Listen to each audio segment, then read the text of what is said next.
C'est un régime qui est plus tyrannique que jamais. Et je pense que la communauté internationale doit sortir de son aveuglement. L'accord nucléaire qui a été signé ne nous apportera ni la paix ni la dignité humaine. Et je crois qu'il faut remettre en cause cet accord nucléaire pour le conditionner au respect des droits de l'homme. L'impunité doit cesser en Iran. Nous sommes aujourd'hui réunis pour commémorer le souvenir de ces 30 000 hommes et femmes qui ont été froidement exécutés par un régime dont les responsables sont actuellement encore au pouvoir. Donc j'ai la conviction qu'il est important de traduire ces hommes-là devant la Cour pénale internationale pour qu'ils répondent de leurs actes. Il en va de la paix, mais aussi de la justice en Iran.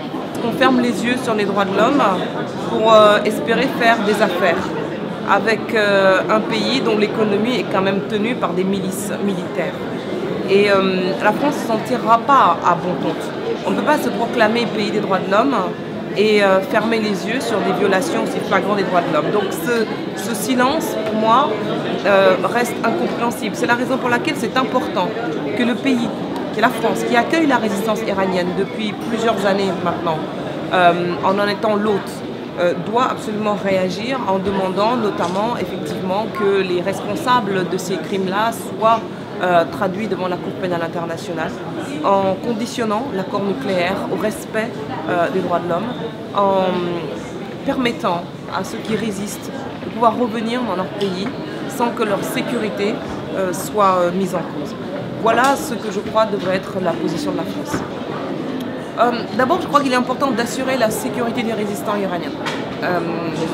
Ils ne sont pas en sécurité partout où ils sont dans le monde. Le régime iranien, avec ses sbires, rôde en permanence pour attenter à leur sécurité et à leur vie. Donc ça, c'est la première chose.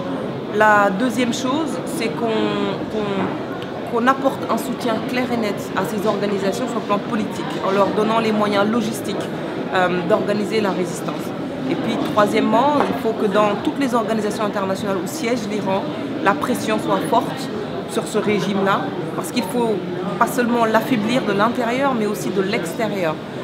Aujourd'hui, par exemple, sur le conflit en Syrie, considérer que l'Iran est un de nos partenaires privilégiés pour résoudre la paix dans cette région est une lourde erreur. Parce que ce sont des milices iraniennes qui viennent soutenir des groupes terroristes. Et ça, c'est très dangereux pour la sécurité et de la région, mais aussi la sécurité du monde.